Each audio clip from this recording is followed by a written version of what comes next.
right. Cooper Camak. What's going on? How are you? I'm great. Yourself? All right. So people who don't know you, why we're having you on. So could you tell us a little bit about yourself and what you're up to? Yeah, for sure. So this year we went side hustle to full time with this, but I've been coaching people for the past 6 years on workplace communication, workplace presentations, but ultimately I help business people grow their confidence and credibility when speaking and communicating in the workplace. Okay, cool. And we've been focusing on the workplace, not keynote speakers, not people who are trying to do podcasts necessarily, but how do you do it in the workplace? Because in the workplace, the outcome is you're always trying to communicate for value, whether that's to a potential customer, whether that's within your team, whether you're trying to present up. It's always around value. And we have created a definition of value that is basically being relevant, clear, and well delivered. So that's what we teach people how to do, is to be relevant, clear, and well delivered in whatever role they're in, to do that more effectively in the workplace. That's cool. So stepping back just a little bit, it's like, how did you get into this? What did you see? You must have kept meeting people where they were tripping up, or were you personally having issues with some of these being clear, being precise? So funny enough, I spent 5 years in Toastmasters really early in my career. And while I was a capable communicator, I did not understand how to build content for value in the workplace. So I have an entire story in 2011 of being up till 3 a.m. in the morning, crying my eyes out because I'm about to present to my first ever VP at Coca-Cola, where I spent 12 years of my career. And I'd like to say I did fine the next day, but I was shaking like a leaf. The content was terrible, literally up till 3 a.m., nauseous to the point of wanting to vomit. Literally thought about faking being sick. And I bombed that presentation. There's no bow on the end of it. And it stalled my career for 2 years. Were you just known as the nervous guy every time? Well, that was my first shot, and I think they just relegated me to the bench. I mean, literally. But fast forward 3 years later, I learned how to present for value. And then my boss at that time, still at Coca-Cola, had me train 6 of our sales leaders on how to make better presentations. But even though I would say in 2014 I was capable, I was not confident. Every time I got in front of executives, I was still sweating, literally sweating, hot under the collar, all the things you feel, quivering voice. And I didn't understand why. In some situations, I was not nervous, but in some situations, I was terrified. And ultimately, that's a bit of our secret sauce of what we teach, is why we're really nervous and then how to break free from that in your communication. Let's dive into that. So do you have something you could walk us through? Absolutely. Yeah, let's do it.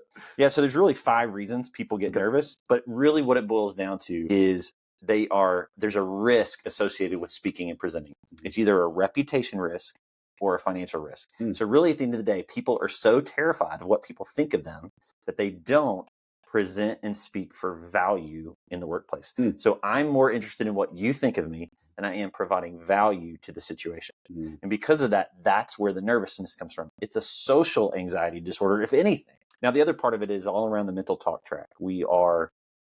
We're telling ourselves we're terrible at this. We're beating ourselves up. We're comparing ourselves to other people that we have no business doing that. But comparison does more to erode our confidence than anything else, whether that's in life or speaking or whatever it is. That's not a speaking lesson. That's a life lesson. Yeah, right. But ultimately, we teach people how to communicate for value. And that's the last thing people lack, is they lack a game plan to bring value when they speak and present. And that's why we teach what we teach. So is bringing the value, is that familiarity with your topic? Is that okay, I know this is going to add value and now I'm comfortable with the topic matter, therefore I'm able to present it? Yep. And even in that, sometimes people say, I don't know enough. The perfectionist would say, I'll never know enough. Right. So they're always nervous. Well, the way we coach through that is you have a cup that you can pour out and you have to be okay that this is the cup you can pour out. So imposter syndrome, same idea, right? Yes. Hey, you have to view it that you can serve your audience. So mentality of serving, you can only serve them so much and you can give them everything you can and nothing more. And that's okay. And so for a lot of people, that mentality has been helpful to break through what some people feel is that imposter syndrome of they're going to figure out I don't know everything. Well, nobody knows. Well, what's surprising about what you're saying is, because I know you and I know your business, is that a lot of your clients are CEOs. So I would expect Well, CEOs way past this, but you're saying a lot of your clients are still dealing with this imposter syndrome, even though they're the top dog at their company. The more senior the leader, oftentimes while they may have a little bit of ego, there's still things inside of them that they feel very insecure about. And so they'll want to stay on their topic in their lane, or they'll go really hard after that, but they'll deflect things they aren't comfortable talking about because they're afraid of being found out. And this happens actually a lot in corporate settings. And there's studies that have been done. Females deal with this exceptionally, like just a huge amount, because they always feel like, am I enough? Will people respect me enough? And so in the leadership realms, there's always places where they feel a little bit of tension or fear that they're going to find out I don't know it all. And of course, we all know great leaders put great people around them because they don't know it all. Right. But there's still this feeling inside of people that I'm not enough, or if I don't know something, I'm the CEO. I should know something about this. But it doesn't matter whether it's a director, VP, senior executive, or president or CEO. What we have found is a lot of our workshops will disguise as, hey, how to win more in business by leveraging better communication. Yeah.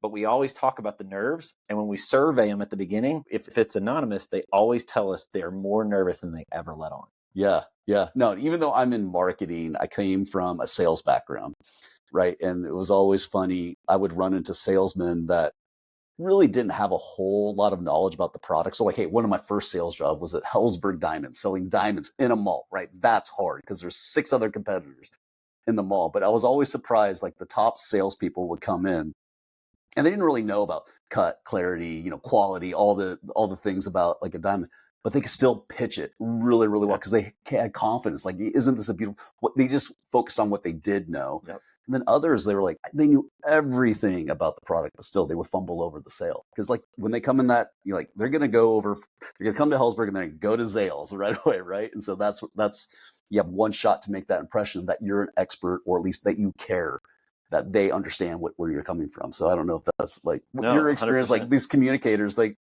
that confidence is, pretty important. It is. And I think a lot of this comes back to this mentality of serving your audience. Mm-hmm. So if you take a viewpoint as a CEO, when you're communicating, you're serving your audience, mm-hmm. It can be huge for your confidence because, the more introverted person is like, I'm not showy, I'm not up in front. Right. But they actually, when you help them turn their mind to, hey, this is how you serve the audience by being relevant, clear, and well delivered. Right. It's amazing the impact it has on their confidence to be the person up front and leading, because they see themselves as serving, not trying to be the top dog, but more of that attitude of, I'm here to help. Yeah. Yeah. All right.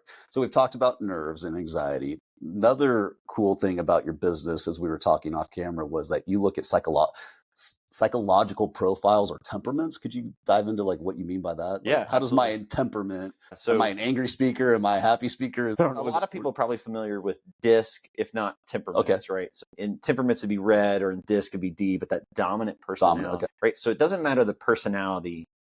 They each have a strength in their communication, but they also have a weakness in their communication. So typically a CEO, especially of a small business, medium-sized business, they're going to be either yellow, kind of an I, or they're going to be red and a D. And both of those specifically, I'll speak to those two.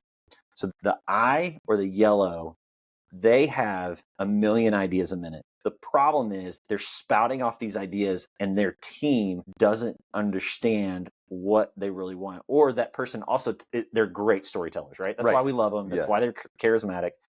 But they're telling stories and they kind of finish this idea pitch and their team has no idea what to do with it. It's not structured. So they need to bring some framework around it just to have some organization to their thoughts. Still incorporate all their great stories and all their charm, but they need to have some clarity and structure and a framework for that, not pigeonholing them, just some simple thoughts around some framework that'll help them narrow their focus so they can be very clear to their team. So that's the I. Now on the D side of the equation, is me, by the way. So this is where I'm going to lean in here and ask you some more direct questions about how the reds. So on the red side or the D side of things, they often are a little bit too curt. They're just so direct. Okay. They say, go do this. They don't tell people why. Right. They don't ask their team their viewpoint going into something. They just say, I want this done. Oftentimes they don't give a time frame because in their head, they want it done tomorrow. Right. And their team's looking at it like, we have competing priorities. What are we supposed to do with this? So for that specific purpose, for that specific person, you want to take some time and talk about, hey, get some feedback and understanding, but That's also huge. set the why. Why did we need to do this? Give them some vision cast of like the problem that what you're asking them to go do solves and how that connects strategically to the organization. D's are great about sending out marching orders, but sometimes they send out marching orders without no knowledge of why, and everybody gets frustrated. Like, why am I doing this? A D can help unpack that just a little bit. They don't have to spend a long time doing it, but if they can do that and then ask for feedback before they say go, can be really helpful for the team buying in and getting behind their leadership. And in the 7 senior leaders, like CEOs, presidents of organizations that we've coached this year, these are the 2 things that come back from as feedback from their team every single time. I need more structure and more clear direction, and I need a little bit more of help me understand why we're doing this. Yeah, that's really interesting. So like for me, it was a journey. I think early on in my career, I was viewed as very abrasive as a leader. I mean, even as a young guy. And then, read Traction by Gino Wickman. And this was like, if you didn't read any other part of the book, this was game changing for me, but we rate every meeting. So at the end, everyone's on a scale of 1 to 10, like, how'd you rate the meeting? And if you take 1 point off, you got to give a why you gave the meeting a 9, right? So, and it's a lot of it's kind of hard, it's humbling as a leader, but it's pointed back at me like, I don't understand. I don't feel like we had enough clarity on XYZ objective. That's been a game changer for me because every week on my senior leadership team, I got 20 people that were trying to like move all in the right direction with 70 clients. It's really important that they know that why and that I'm communicating well. Cause like, that's the number one thing that trips me up as a leader is I run right through communication thinking everybody's on the same page, right? And they're not.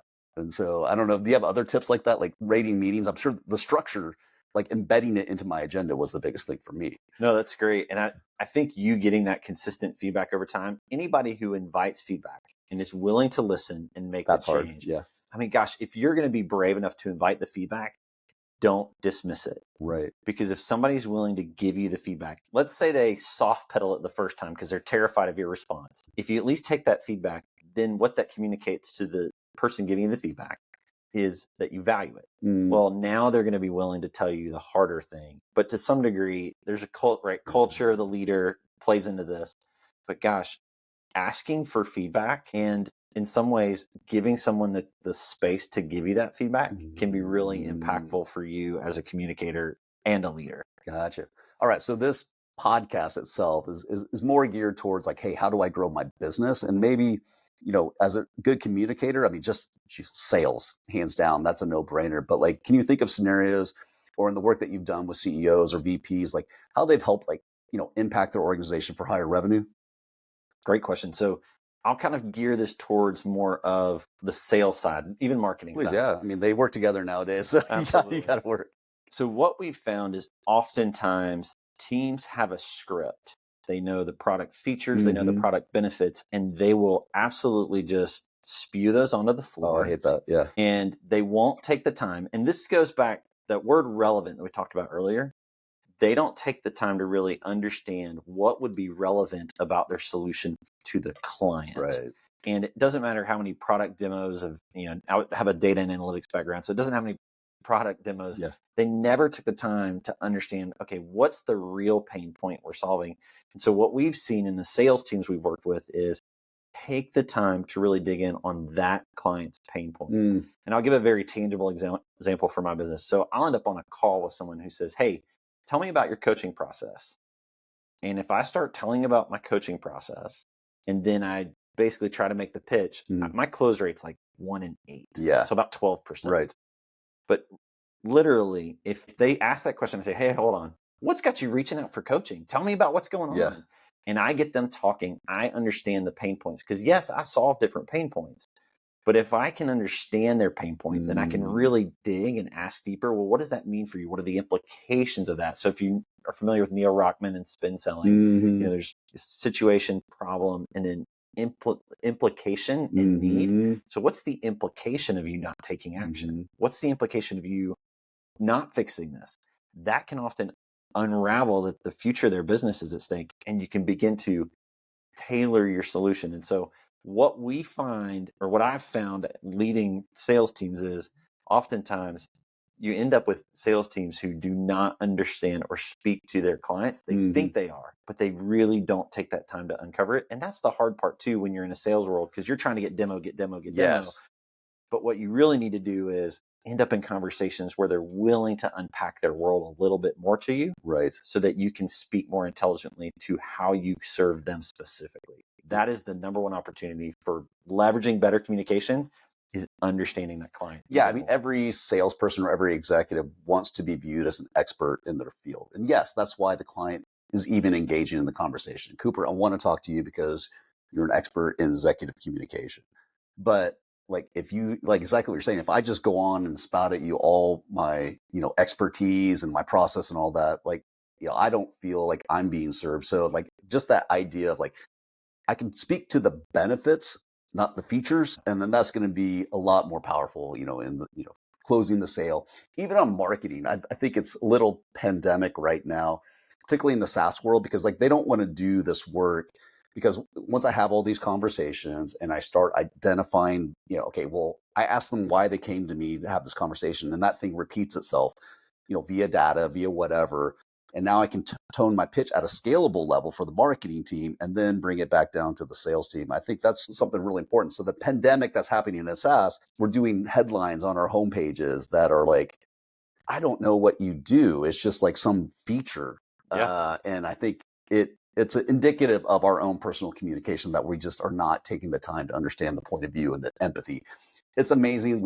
This has been around since the 60s, but people are still like not hitting like the benefits and the problems that we're solving, the end state. 100%. Yeah. So, and the specific problem that person has, right? And outside of that generic, that's the one thing I've seen over and over. Yeah. Yeah. So what's the end state for someone going through like a program like yours? And what does it look like? What's the problem? So like I'm interested. I've heard you addressed my problem as a red. So what's the process for me now going through like a program like yours? Yeah, so for what we do one-on-one, a lot of times it's a 4-session process, because there's typically, in anybody we've worked with, there's 1, 2, maybe 3 things they're doing that are actually impacting their credibility. So we want to resolve those things. So we have a 4-session process that we typically walk an individual through.